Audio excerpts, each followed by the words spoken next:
If so, this podcast is for you. Listen to powerful guests who have persevered through challenges so you can gain strength to build your championship life. The host of Professor of Perseverance podcast, Dr. James Perdue.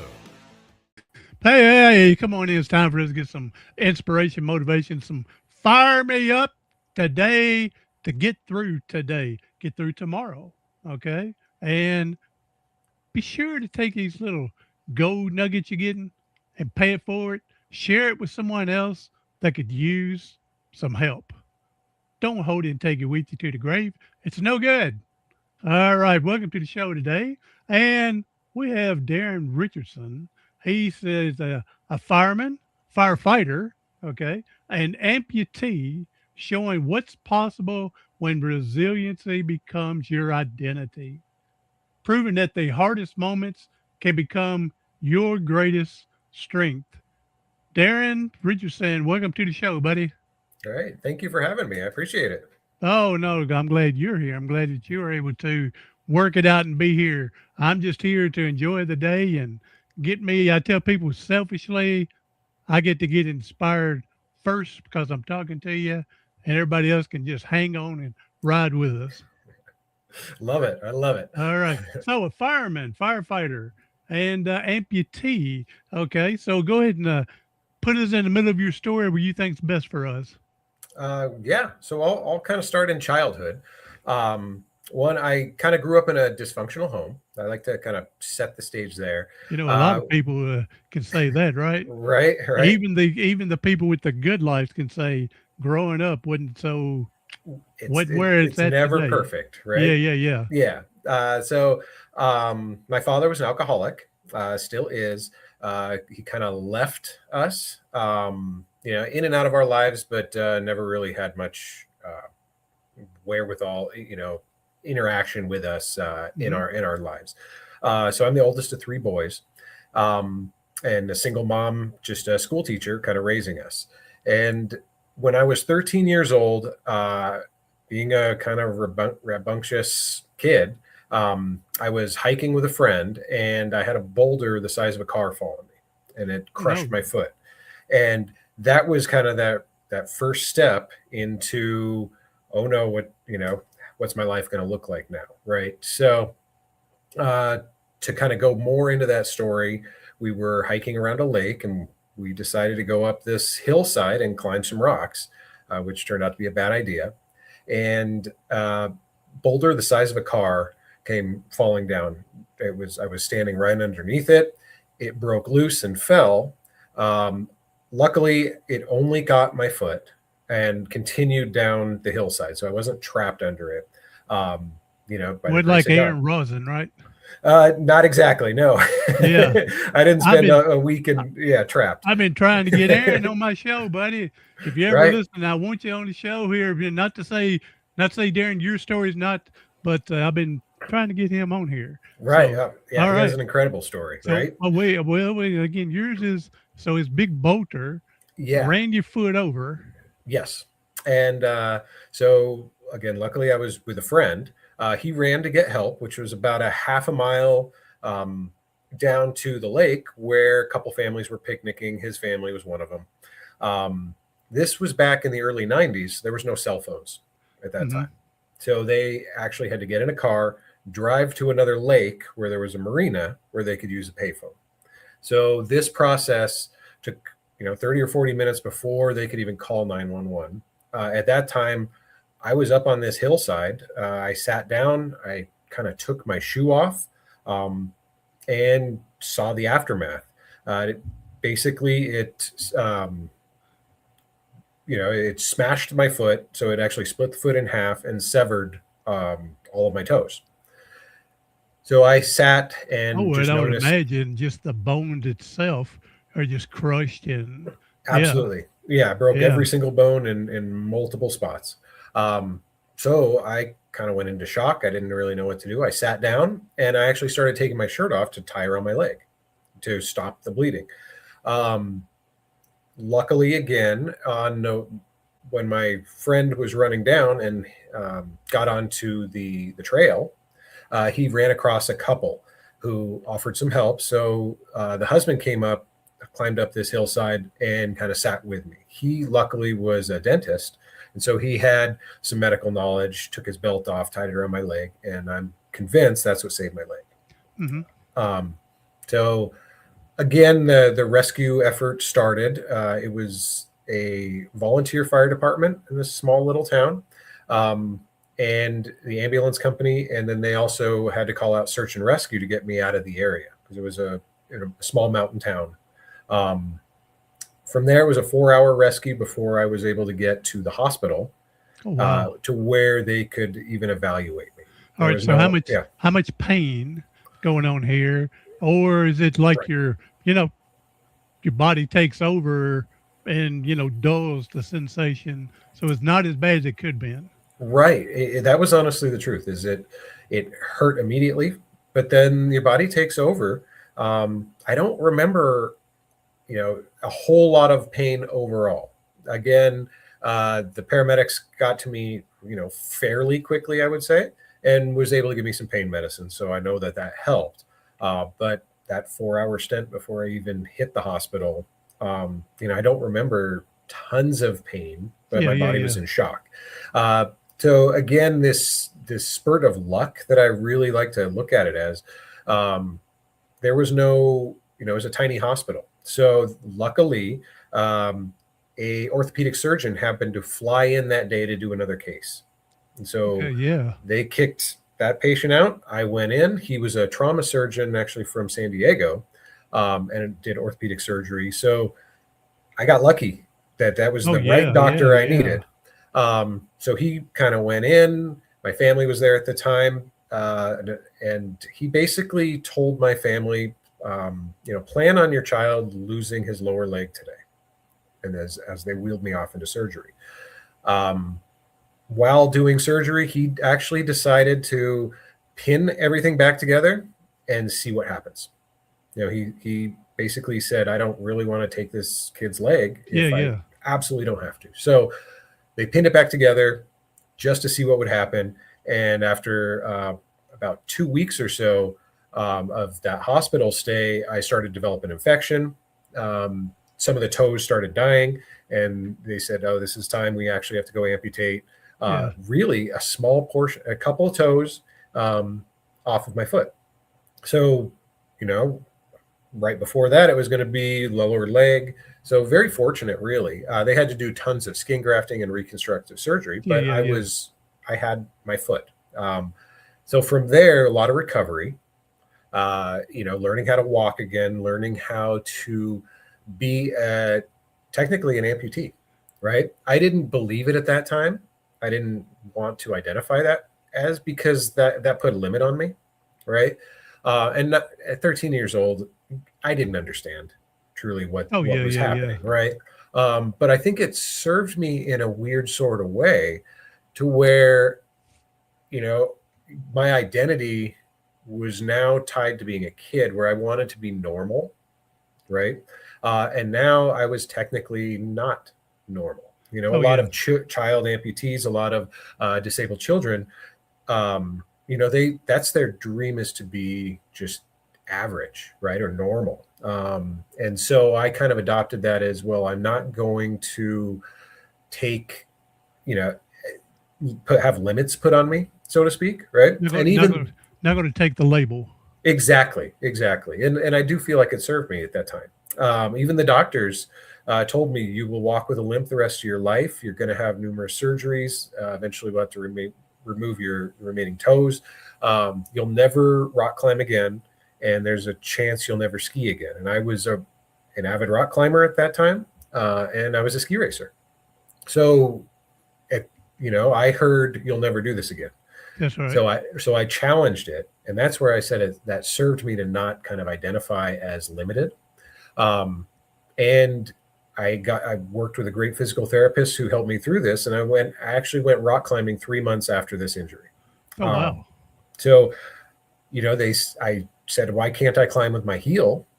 My heel's not broken. My heel feels fine. Yeah. And they said, well, no, that's not how it works. And I made it work that way. And so from there, I learned how to adapt and overcome.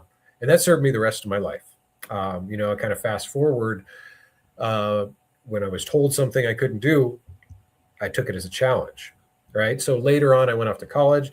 After that, I became a firefighter and a paramedic, serving others. I loved that kind of work. Mhm. Right. And I could easily do it. It was no big deal. Even with, I never even had a limit on that. I And can see then, that being powerful with you mentally is yes, now I'm doing what the people did to help me. So now I can help other people. exactly. It's that giving back kind Hmm. of mentality, which I love to do. And that's actually more of my story here coming up. But yeah, so I spent 18 years as a first responder, 14 years as a firefighter, and 18 as a paramedic. Um, and then after, in that world, you see a lot of tragedy, you see a lot of trauma. Um, I ended up taking that home with me more and more, Mm, right? And so yeah. I developed PTSD from all of those experiences. I worked in a busy city in Denver, Colorado. Uh, you see a lot. And I didn't really understand what I was going through, but developing PTSD, my mindset changed, my mood, my affect, everything kind of changed. At the same time, my wife is an ER nurse and she was at a busy trauma hospital. So we Oh, had all of these stressors coming in, yeah. On both sides. Yeah. both sides, two young children. Um, I started feeling like I was burnt out at being a paramedic. And so I left the fire service. I said I just couldn't handle it anymore. Unfortunately, I didn't reach out for help. A lot of first responders don't. You're kind of scared to admit that's a Well, is that purpose. that's not just a paramedic thing, is it? I think it's a No. man thing. Yeah, right, We don't want other people to know our emotions. We don't want other right. people to know how we're feeling, and so that's why we die younger.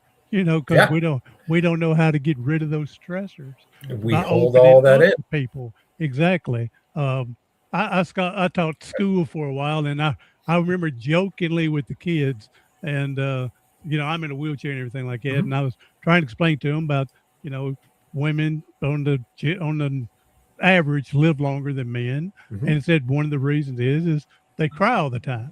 They Right. release their emotions, and I was kidding with them. I said that's why, yeah, once a week I'll take a hammer, hit my thumb to make myself cry, and they're going what? And I have to tell them I'm joking with them, but yeah, but Right. yeah, we as men, we don't open up like we should, and I attempted suicide 3 times in 3 days because, again, holding in all that emotions.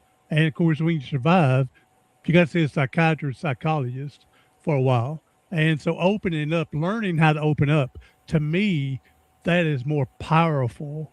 That you're able to open up and not and trust, what's going on, than Yes. hold it in. To me, that's weaker than being able to open up. Right. I Yeah, completely agree with you. Yeah. yeah. Um, that the thing when I went and I sought therapy again, similar. I was having, I Oh, started yeah. drinking. Had a drinking problem. Um, just continued that downward spiral, literally into rock bottom. So when I left the fire service, we had moved to Coeur d'Alene, Idaho, small town. I had my brother lives here. Um, and thinking we could just restart and rebuild. My wife was very supportive. She got a great job out here. Um, and I continued to suffer for some reason though, because when I left the fire department, my identity was tied as a firefighter. Hmm. Unfortunately, I was not the husband and father. I was a firefighter. And when I left that, I lost my family, my fire family, and didn't know who I was anymore. So that Mm. continued that downward spiral Yeah, into yeah, yeah. depression and alcohol and um, everything that goes with PTSD, suicidal thoughts, the whole 9 yards. And it took me, basically, my family was going to leave me. Mm. And that was the catalyst to say, I need help. But again, being a firefighter, being a man, you know, really too proud, stupidly too proud. Yep, Um, exactly. I And started, I've said yep, said to other people, we've got to swallow our sinful pride and yes, be able to ask for this help. So yeah, but right. yeah, I understand what you're saying on this point. Yeah, Right. And so I was listening to podcasts thinking I can still heal myself through this, and it wasn't working. And a podcast I did listen to often, the host was great and said, if you're listening to this often and you're still feeling this, you need professional help. That's what it takes. And I saw my family crumbling. So I reached out and I found a therapist that specifically works with first responders oh, there because you go. Yes, that was good, good. ideal for me because a lot, unfortunately, a lot of therapists don't have a background in that, right? Yeah, I wanted someone who could truly relate, who's actually been on that fire truck or that ambulance or yeah, seen those experiences, right? Similar to war veterans, they want someone who can relate to them. So I found a great therapist. We did a lot of treatments and everything got better. But the hardest thing I ever did in my life was actually asking for help. It was never running into a burning building. It was never doing a rescue. It was never doing anything like that. It was saying the word help. I need help. yeah. And We as men just think it's weak. yes, A and it's weakness not. to ask for it. Again, it takes more strength to be able to Yes. ask for help and be able to do something about it than, like you said, and I'm not downing people drinking, but you become an alcoholic and lose your family. Now you definitely got a problem and you need to Absolutely. figure it out. So, I mean, people, you drink, do what you want to. Again, as long as you're doing it responsibly, not harming you and your family, more power to you. So I have Right. to say that, Darren, because I had a younger brother who was an alcoholic and he died 2 years, 2 weeks before he turned 38 from his Oh, drinking. So wow. I've seen the bad end of the alcoholics. And so Right. I have to throw in there, you're doing it responsible, more power to you. But when you're hurting yourself and your family, you need to seek some advice. Right. Right. Definitely. I completely agree. And that was the catalyst to get me help was that and actually seeing myself as my father in a way because he's still an alcoholic, right? Mm. And from See, there, I yeah, would think that would have been a problem as well. As you're drinking, you're maybe saying to your wife, I'm not like my dad. yeah, I'm not my dad. I'm not like him, even though you're doing exactly the same thing right, and having the same demeanor as well, but you don't see it the same. right. I was looking through different lenses and I wasn't looking in the mirror, right? Yeah. Um, I'm glad you was yeah, able to. I would say I wouldn't. I don't know it all. I tell people I don't know it all. So hearing what you said, that you actually found a psychologist, psychiatrist that specializes with firefighters. Okay, yes, that see, I wouldn't have thought that they would have niched down to that one area. Every psychologist, psychiatrist I hear about, it's a one for all. I can do it all. right. So to And that's find an expert in your area, that oh that's yeah, that's a blessing. yeah, it's pretty incredible. And then from that that uh, I'll kind of continue with my story, and then there's actually I want to bring up from that. There's a group here that I really Yeah, want go to ahead. kind Yeah, of yeah, discuss. go ahead. So after I got this healing process and rose back up truly from rock bottom, I started testing again in the fire service, trying to become a firefighter again. And while I was doing that, I was training pretty hard in the gym. Just I was in my mid 40s at that time. Um, applying against truly kids half my age or in their early 20s, right? So working out very hard, I actually wore out my foot, which required a second amputation. So I wore out the bones. I was having a lot of pain. I saw a surgeon thinking, let's just take the remaining toes off. I was warned that might be a thing. And he said, it's not that simple. We actually have to remove half of your foot because some of the bone ends had degraded. The skin Mhm. flap, we're kind of worried about that. Yeah, So I had to see a couple specialists, including a plastic surgeon, just to see the skin health would this work? Would this not? So plan A was, it's called a transmetatarsal amputation, where it's literally half the foot. Plan B, again, was if that didn't work, it was going to be an amputation below the knee. So back at that again, back at that 13-year-old. Yeah, lower leg. Lower leg idea, yeah. But because of my mindset where I was at now in my healing, I actually accepted it really well and said, these are my options. Let's do it. You're over 40 years old and you know life different than 13. Exactly. So now it's a different mindset. Hey, if I can do more without with less, then let's do it. Exactly. What's going on now is holding me back. So we get rid of what's little here, but with the new, especially today's prosthetics, all that new stuff, and I can actually be a little better than I am now. Yeah, let's do it. That's exactly my thought. That's how it worked. And so I went through that amputation, just over a year ago. And again, there were a couple limits put on me. The doctor said, well, I enjoy surfing, mountain biking, outdoor activities. He said, you will never surf or wake surf again, just because you don't have much of a platform to stand on. And so again, I challenged that. And literally it was funny because it was 3 months after. I had a hard time imagining that with the types of technology and the prosthetics that are out there. Right. I don't understand that. Why? Yeah. I can understand him going, it's going to be a lot difficult than without your real leg, and everything. Right. Yeah. But hey, do the best you can and more power to you. That I could understand, but to go, it'll never happen.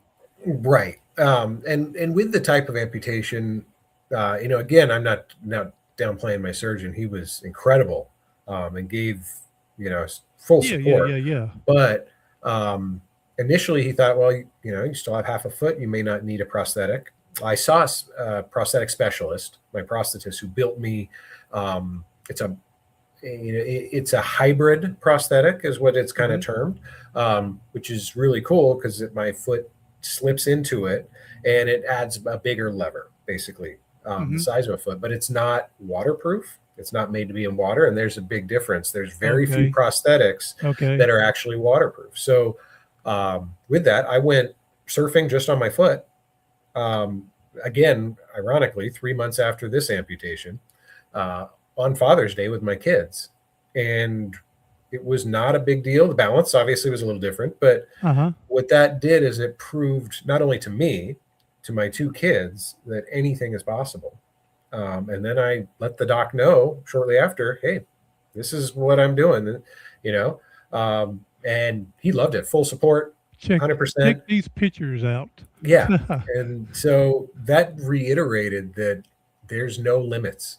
Like the human body, you can do anything you want. It's a mindset, and don't let anyone tell you that you can't do something. And that's kind of my story now.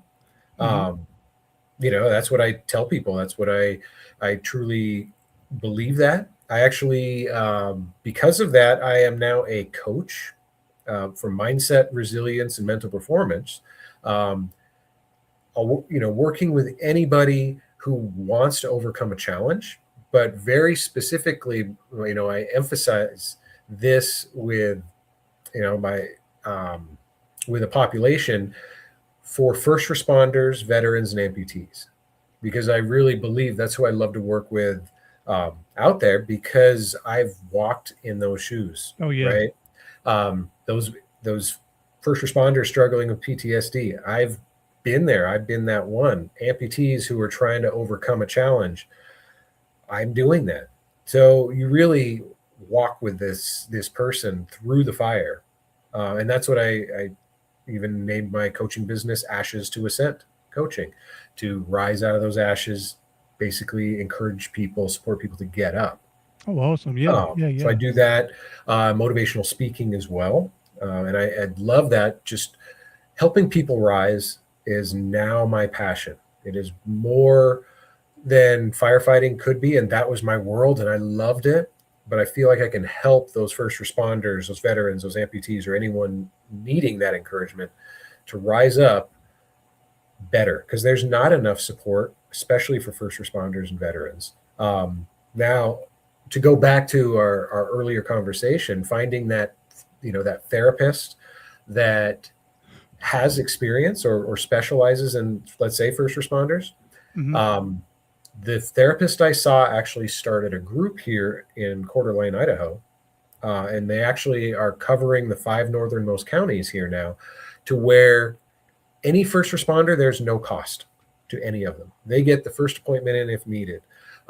We support, and so there's a group that they developed and asked a handful of first responders or veterans to act as mentors. So I was handpicked to be a mentor.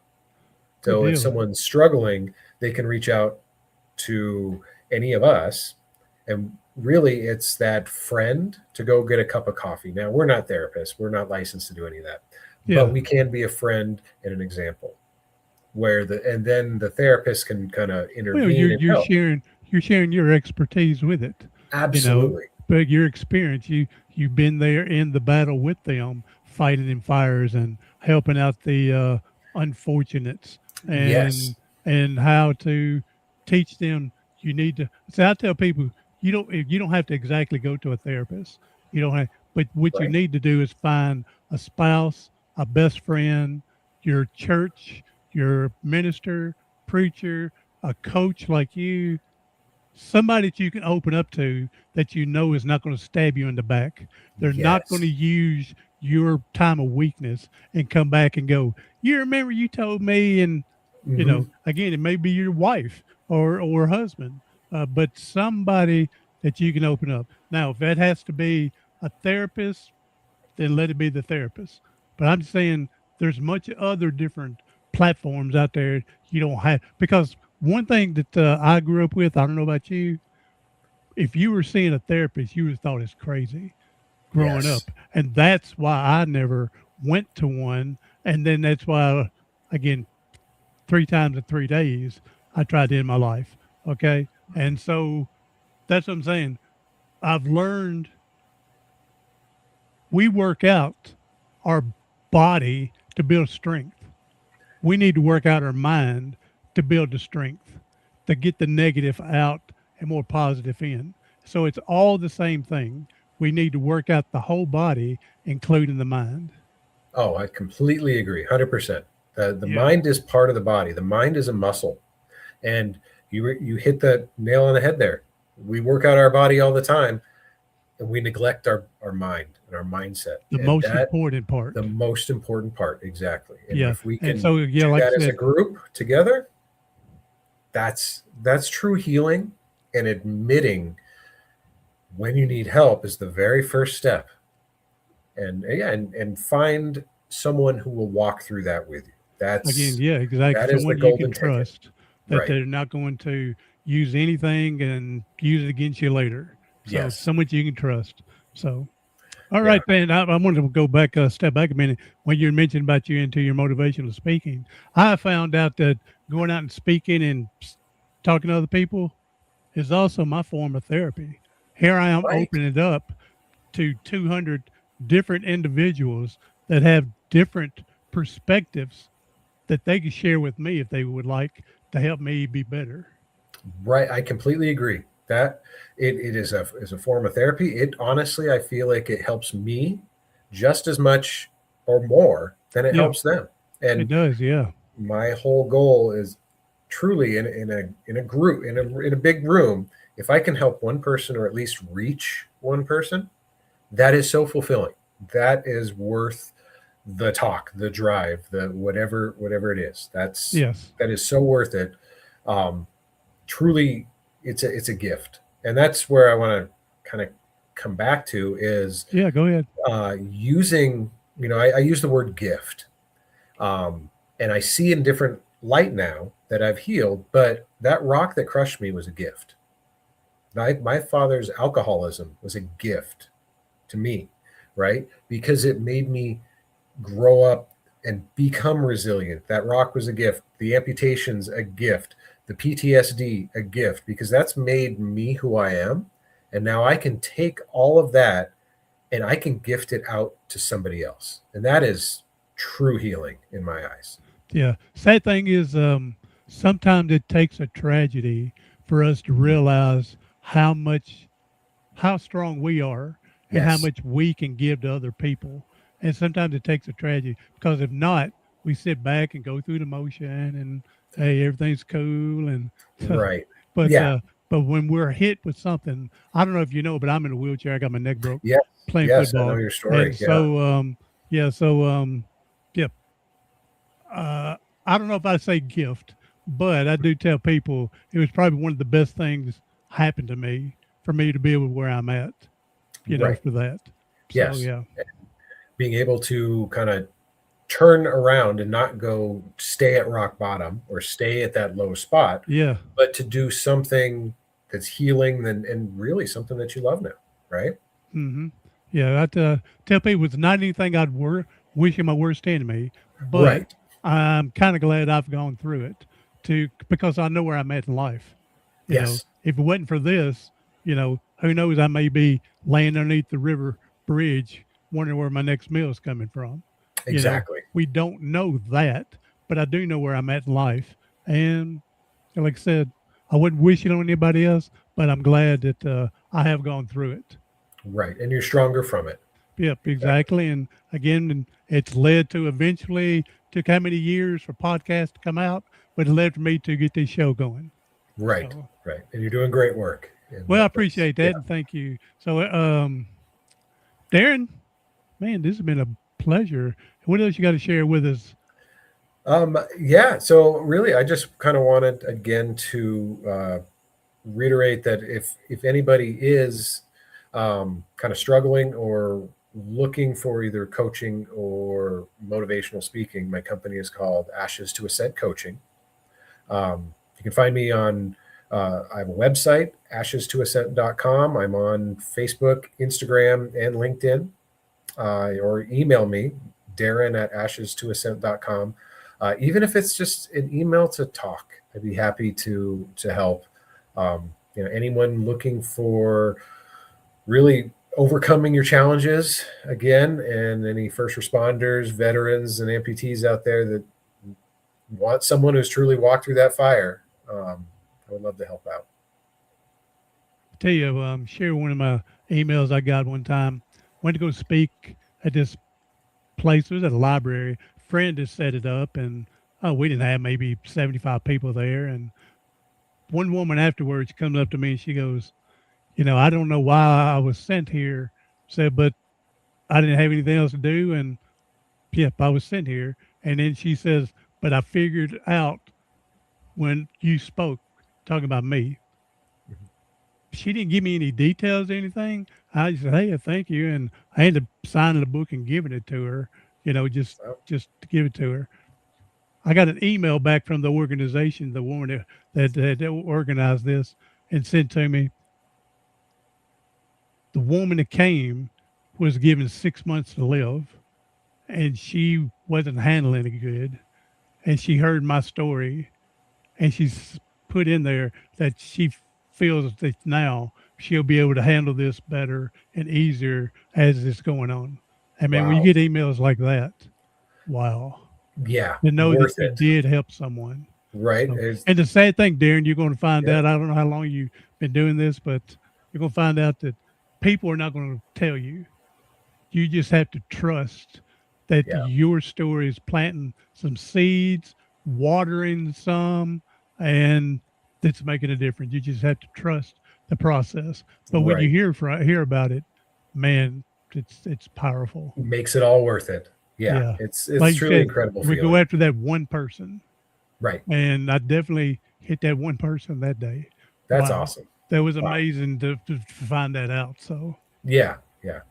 all right, Darren. So you gave you social media, stuff like that. I'll put those in the show notes to make people help them a little easier to find you and everything like that. And I definitely appreciate you coming on and sharing your story. And yeah, powerful. Your powerful message and everything. And family and all is doing great. Yeah. Yeah. After the wife put the foot down. Right. And honestly, I look at that as a gift too, because Yeah, I yeah. don't blame her one bit. And truly, my family is so supportive. My wife is the most amazing person I know. My children are incredible for it. And really, this lesson has taught resilience to all of us. And we're closer than ever. And I, there's a point of me that does regret being the way I was around my young children, but I can only look forward to the future now, the present and the future. And I'm the best dad that I possibly can be. And I think they've learned from that also people can change. And, one last thing I would love to throw out on here is, don't let anyone set your limits, right? Challenge them. You're the only person that can set your limit. And so shoot high. There's one test in the human body that can never be one thing that can never be tested, and that's the human heart, right? We can test everything else, blood work, we can do all of these brain scans, everything. We cannot test the human spirit and the human heart as far as drive. So anyone that's kind of feeling low or struggling right now and just needs that little extra boost, go after it and set your own limits. Don't listen to others, or at least challenge that. You're the one that you can get up. There you go. Good deal. There's your positive word for today. All right. Then we'll take that and copy it, put it on the front, and people All right. hear it first. All right. But what you was going to mention about, the way you were treating your kids and treating your Mhm. wife and everything, you wish you hadn't done it. But again, it's another learning moment. We Yeah. goofed up. We did the wrong thing. We've been challenged, like you said, the wife putting the foot down, ultimatum, straighten up or we're out of here. And a learning, again, positive, very positive for your children to see change. People can change. Yes. And so yeah, I'm like you. Some things that I wish I didn't go through, but I had to go through it to learn it. Right. Sometimes we learn the hard way, but you know, use that as a learning lesson and keep running with it because Yes, you sir. can. All right, Darren. Hey, thank you for being Yep. on and appreciating everything. And man, you got a powerful story. Get it out there. Write your book, and when you get your book, come back to me, and we'll push and promote it for you. I So, absolutely will. I had a great time. Thank you so much. all I right. appreciate it. Everybody else shares this out to someone that can use a bit of pick me up and use from there. Hey, I'm Dr. James Purdue, the professor of perseverance. Do something today, tomorrow, something next week that's going to help you persevere past your paralysis.